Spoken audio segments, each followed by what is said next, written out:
Drew Allar, the first overall pick in the 2025 NFL Draft. You can dismiss it all you want, but it's definitely a possibility.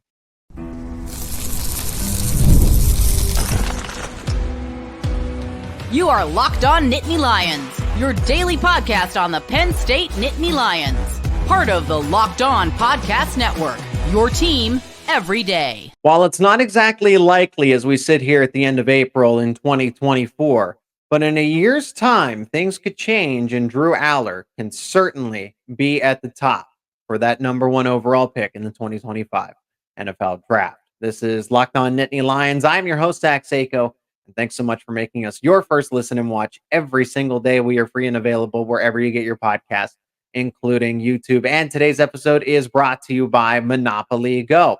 I admit it, I have a competitive side, and it is why I am a big fan of Monopoly Go, the mobile hit twist on classic Monopoly. So join your friends and download Monopoly Go, now free on the App Store or Google Play. Well, let me know in the comments what you think about this one. Controversy strikes as I talked about this on X, but Drew Allar as the potential number one pick in next year's NFL Draft is certainly a possibility. There is absolutely a chance that he goes number one overall. No, not in the UFL draft. No, not to the Canadian Football League, in the NFL.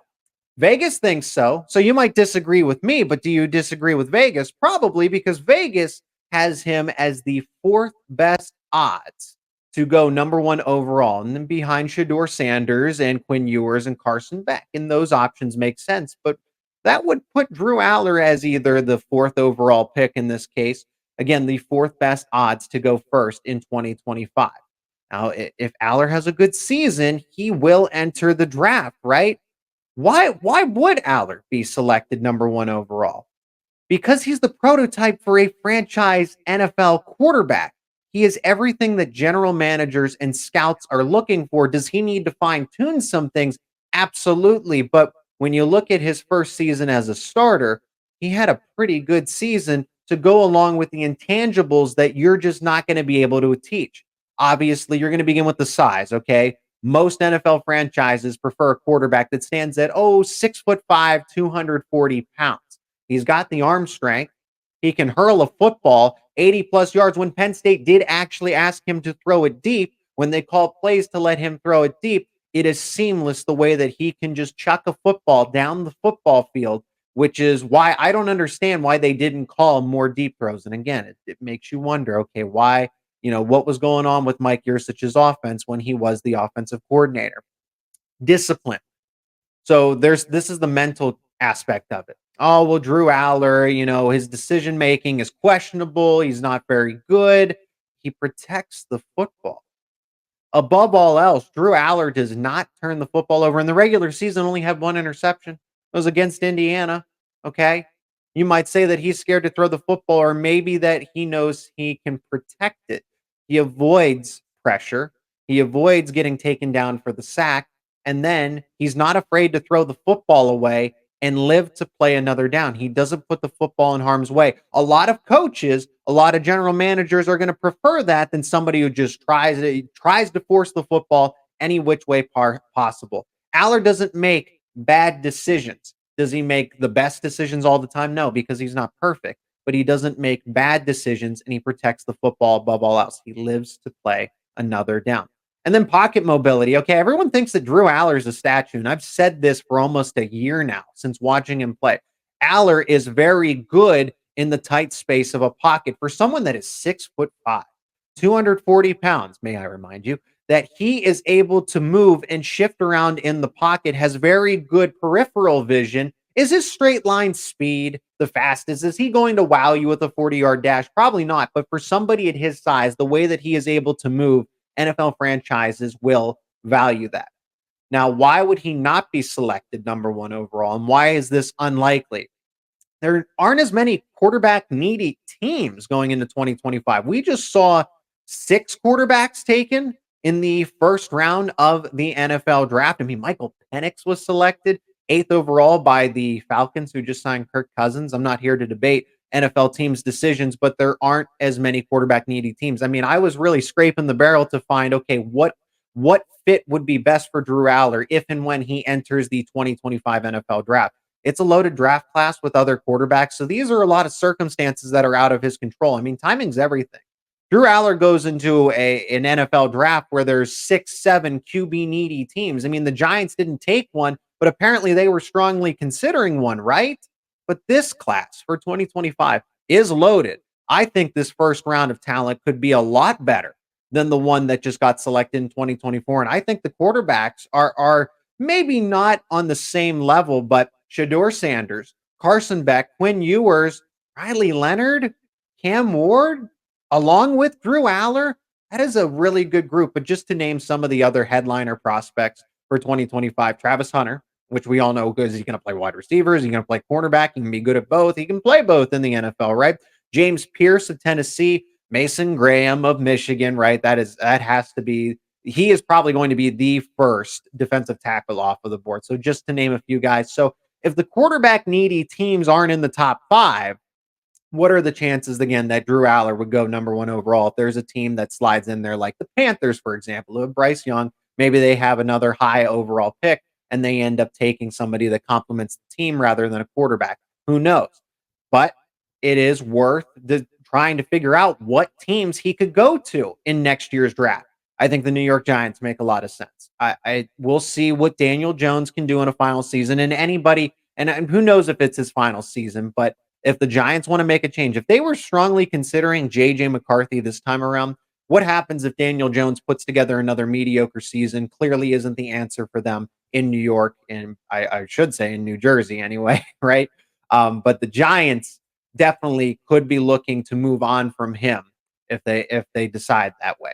The Raiders, who do they have at quarterback?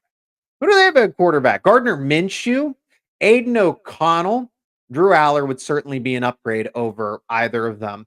I pose the Los Angeles Rams. But Zach, they have Matt Stafford. Why would they move? Matt Stafford might be getting close to retiring. As a family, he's won a Super Bowl. He's spent a lot of time in the NFL. He's battled injuries as well. With the way that the Rams are, Aaron Donald retired fairly early for where he's at. Matt Stafford could be the next one of those veteran players out the door. And the Saints are just, I don't know, they're in cap hell, right? The Drew Brees contract, all those payments that they've been making to veterans for a long time now is going to catch up to them. Derek Carr is obviously not the answer. And I know they drafted Spencer Rattler, but they took Spencer Rattler on day 3. That is not somebody that they project as a strong franchise quarterback. There's a chance if they end up at in the top 5, they could trade up. If they are in the number 1 overall spot, they don't need the trade. They can look to Drew Aller as a possible option at quarterback. Now, would Drew wait and come back for another year? Let's say he has a good season, a great season. Let's say he really does, and it puts him in the consideration for a minimum of a top 5 or a top 10 pick. I don't think there is any way Drew Aller would come back for an additional year if he's able to capitalize on what happened his sophomore season. He has a really good junior season. He's easily going to the NFL. The thought process behind, okay, develop another year, really refine those tools, maybe lead Penn State to a championship or at least a deep playoff run. It's not going to happen because there's always the possibility of injury. You could lose your draft status on any given snap of a finger, right? It would have to be the worst season imaginable for Drew, or injury, which I don't want that to happen for him here, obviously. But the Vegas odds have him implied as a top 5 pick. Penn State's going to encourage him. James Franklin is going to tell him to go into the NFL draft. So Drew would not come back, even if he has a decent season, an okay season. I really do think Drew is on his way out after this 2024 season to go into the draft, just because that's the way things are aligning at the moment. The amount of NIL money needed to match a top 5, top 10, right? Even, I'm saying, like kind of worst case scenario in this case of quarterbacks being selected. Drew would need to be like a late day 2 pick for Penn State to kind of match up an NIL. Okay. He'd certainly be the ultimate team player if he decided to pass on being a top 10 or even a first round selection. If he's getting taken in the first round, Penn State encourages you to go into the draft. The coaching staff encourages you. So at the end of the day, Vegas does not set those odds randomly. There is a reason behind this. There's money on the line for them, right? For the sports book. They've talked to GMs, they've talked to scouts, they've gathered intel. So there is a reason that he has the fourth best odds to go number one overall because NFL teams do. You armchair scouts might not view Drew Aller as a future number one overall pick or even a first round pick, but NFL teams view him as a legitimate prospect. And I think they are waiting to see what kind of season he will have because Drew checks a lot of boxes. And despite what everyone on social media might say otherwise, Drew Aller is an NFL prospect and a very good one at that. Now, speaking of the 2025 NFL draft, should Curtis Jacobs and Kalen King come back for another season at Penn State? Yes, they should have. And this draft cycle was certainly an indicator of that. We're going to discuss that coming up next here on Locked On Nittany Lions. All right, game off. We're going to talk more about our sponsor on today's episode, and that is Monopoly Go. I know what you're saying. Flag on the play. You've already talked about that, but there is just so much good stuff in this game. In Monopoly Go, you can team up with your friends in timed tournaments where you work together and build up each other's boards. The more you win together, the more awesome prizes that you unlock. And there's so much to get. You can get unique stickers that you can trade with friends to complete albums for bigger prizes, cool new playing pieces to travel the boards with, and hilarious emojis for taunting friends when you smash their buildings or heist their vaults. Plus, Monopoly Go feels new and exciting each and every day with constantly changing tournaments and challenges. A ton include their own unique mini games, like ones where you can actually dig for treasure. And there's always new timed events to help you win big, like massive multipliers for everything you win or rent frenzies. There's always something fun to discover in Monopoly Go. So get off the bench and go download it now for free on Google Play or the App Store. That's Monopoly Go. Game on. Are you watching Fox Sports or ESPN on your TV all day long? Do you ever have to turn down the volume with all that shouting? How about you make the switch to Locked On Sports Today, a free 24/7 sports streaming channel program for you every day to bring you the biggest stories without all of that screaming. Locked On Sports Today brings you can't miss analysis, opinions, and news, all streaming 24/7 on YouTube and now on the free Amazon Fire TV channels app. Part of the Locked On Podcast Network, your team every day. Well, let me know your thoughts in the comments about Curtis Jacobs and Kalen King, any of the Penn State draft picks, but specifically, I want to focus on Kalen King and Curtis Jacobs because I did not see this happening. Certainly, I saw them, expected them to go in day 3 of the draft, talked about that in the preview episode, but 7th round for Kalen King, one of the last final picks, Curtis Jacobs not being drafted, period, when he was clearly a top 10 linebacker in this draft cycle. Hindsight is 2020, but Curtis Jacobs and Kalen King should have come back for another season at Penn State. They both had the eligibility, so yes, they would have been able to. But more importantly, Penn State needed linebacker. They're in the portal looking for linebackers. They had to go to the portal to get not one, but 2 defensive backs, 2 cornerbacks, particularly AJ Harris, Jalen Kimber. Maybe you don't have to do all of that. You have some insurance if Curtis Jacobs and Kalen King come back. I mean, especially at linebacker, you move Abdul Carter from linebacker to defensive end. Penn State's in the portal looking for one for a reason. They're trying to get one before it closes here. And I don't think they're going to. But let's take it a step further. Curtis Jacobs and Kalen King probably could have been captains. At the very minimum, would have been veteran leaders, right? These are guys that have played a lot of Penn State football. Now, did they get some bad advice? Hey, agents work hard at their jobs, right? You sign on with an agent, you listen to some people, and then you go on to the NFL because the agents are worried about making money, maybe not necessarily about their client. Look, I don't know that to begin with, but Kalen King was a former first round draft pick projection. Curtis Jacobs was talked about as a top 5 linebacker in this draft class and ends up going not selected. I mean, these were former top picks. King specifically was supposed to be a top 20 pick. Jacobs was described by an anonymous AFC general manager as one of the premier players in this class and a top 5 linebacker prospect. And then Matt Miller, draft analyst for ESPN, said that he was a top 50 prospect overall. So what happened? Well, let's begin with Curtis Jacobs. The only thing that logically makes sense to me, it's not about his on-field capabilities. Okay, I've listened to Curtis Jacobs dozens of times. I enjoy being a part of the interview clusters, getting the chance to speak with him. But the only thing that logically makes sense to me is maybe the interviews might have gone wrong. Again, the NFL GMs or scouts will ask you some weird questions, some wonky questions to try to get an indicator of how they think of you as a player. They try to get you to stumble, to trip you up. So the only thing is maybe that interview process didn't go as planned, and NFL teams might have been scared off. I don't know. He also did have some mistakes. So being President Pro Day, seeing he slipped on a couple of cone drills, but does that really overshadow his performances at Penn State when he put together multiple dozen tackle games against Big Ten opponents? If you stumble on one cone drill in Haluba Hall, is that really an indicator that, hey, we can't, Curtis Jacobs is not worth selecting in any of the rounds? I mean, really, might as well have been a seventh round pick at that point. All 32 NFL teams continued to pass up on him. The tape was good. The analytics were good. He wasn't a first rounder by those metrics, but he certainly was a fourth or a fifth rounder at the end of the day.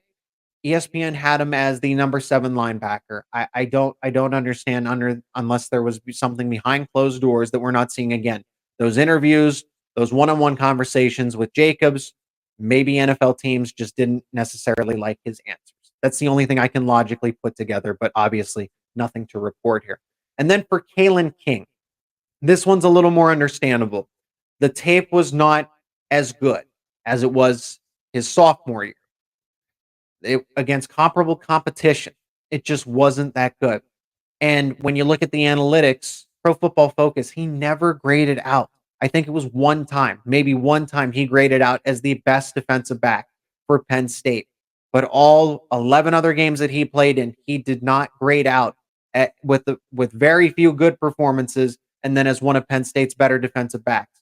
And then you have the bad 40 time at the combine. He didn't have a good Senior Bowl performance. That really set his scouting report backwards. Joey Porter Jr. made him look better, took some of that pressure off of him.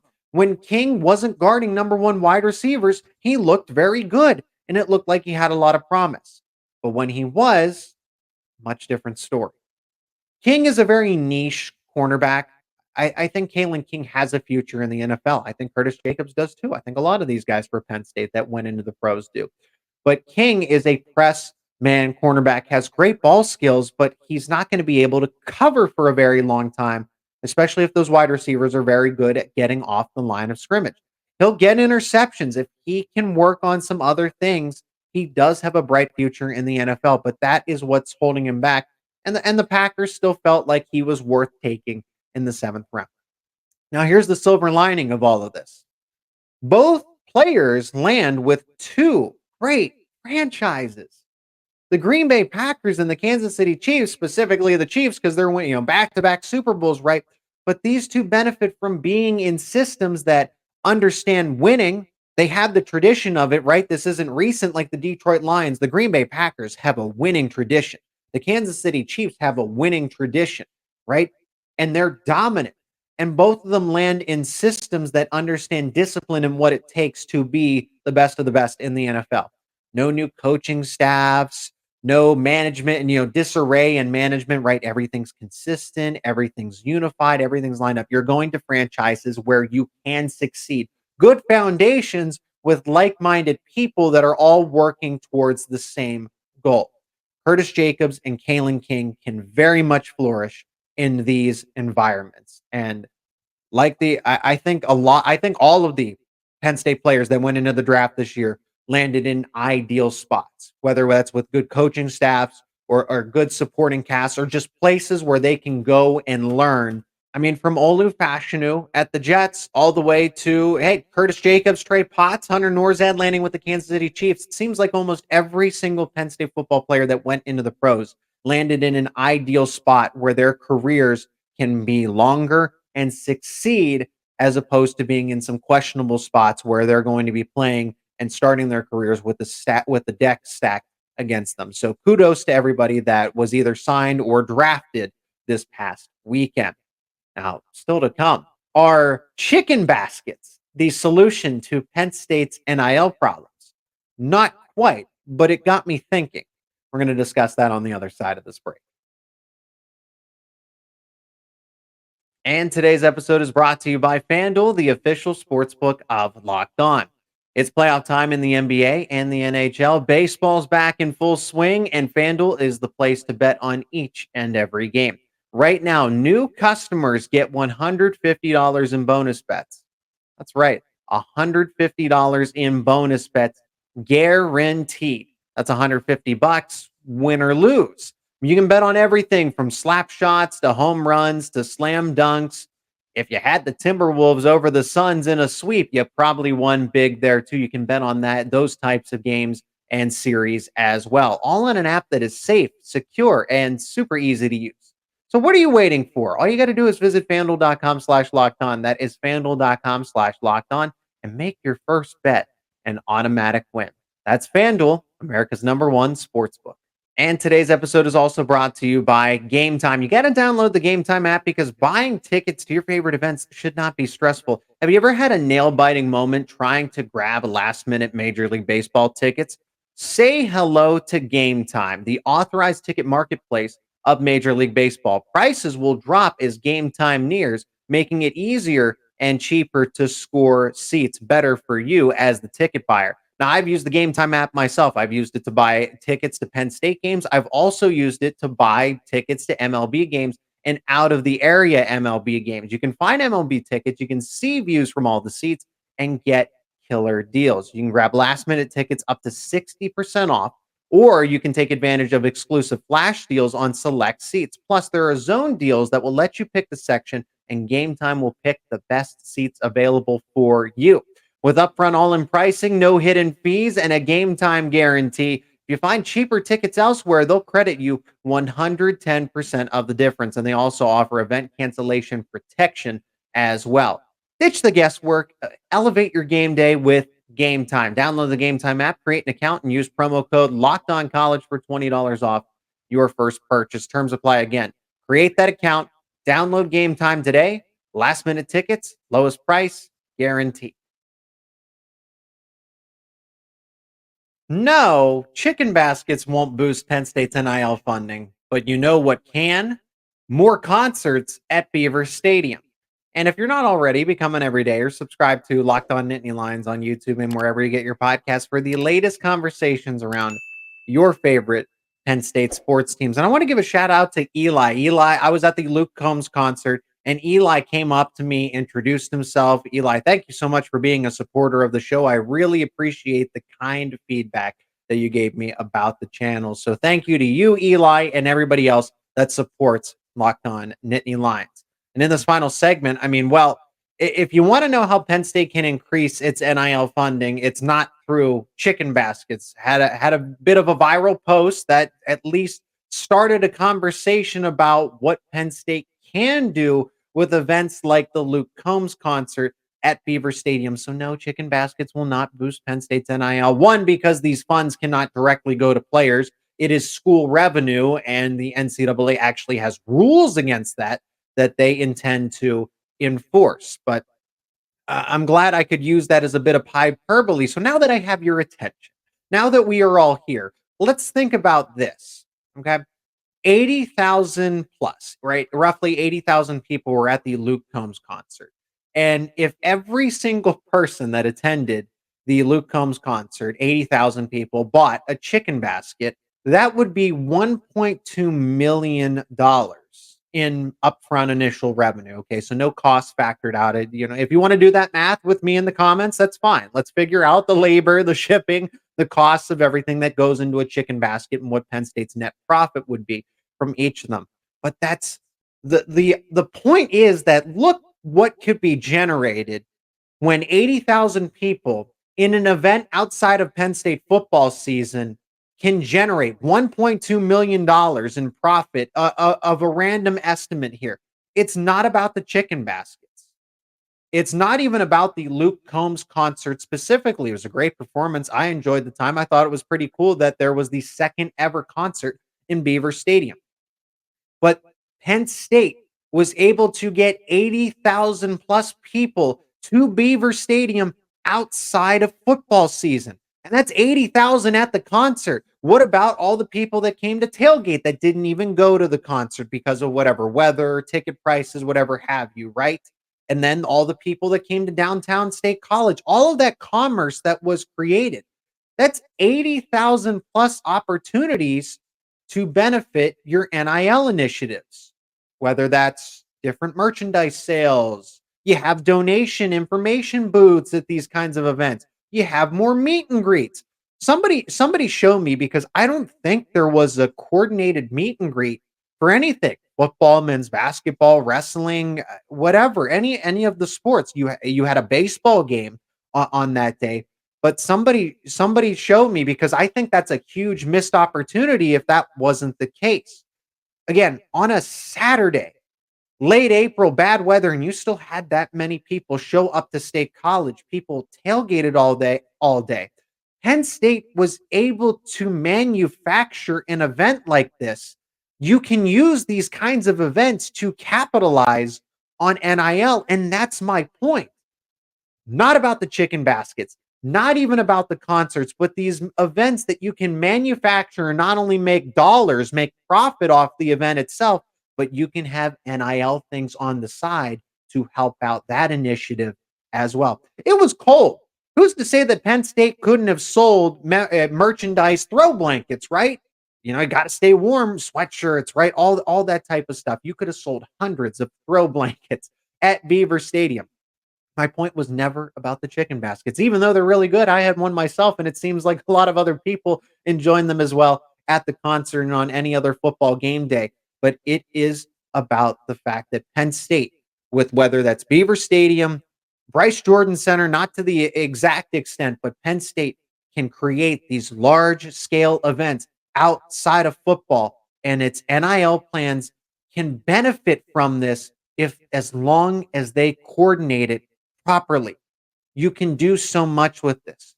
Beaver Stadium goes unutilized other than September, October, November. 3 months out of the year, Beaver Stadium has select football weekends, 7 home games, right? For the rest of the year, Beaver Stadium is not actively utilized, where you can pack into a modern day coliseum 100,000 people, because you have that capacity. So it was 80,000 for Luke Combs, but how else can you get creative? Other pro sporting events, right? Other entertainment events that are bigger than what the Bryce Jordan Center can hold. So Penn State knows this. I'm not some business tycoon that's like, hey, Pat Kraft's like, wow. If he were happen to listen to the segment, watch the segment, wow, I can't, that's a really good idea. But I agree. For NIL, if you really want to put Penn State above and beyond, it's going to take the large scale business deals to work with Penn State and then have those deals brokered with football, basketball, wrestling, whatever sport, right? That's what it's going to take to put Penn State in the conversation. But don't tell me that, fans and donations. I agree that donations aren't exactly the way to go about this. But the point was, Penn State can create large-scale events, can have NIL-focused merchandise, memorabilia, events, meet and greets, right? And supplement more of the money to really continue to push them over the top. And if that's what Penn State's plan is, it can work out very well in this age of college athletics. That's going to do it for this edition of Locked On Nittany Lions. I appreciate each and every one of you for checking out this episode. Like the episode if you enjoy this content. Subscribe if you're not already. Become an everydayer on the YouTube channel and wherever you get your podcasts. Join the discussion down in the comments section. And for more Penn State content, keep it right here on Locked On Nittany Lions.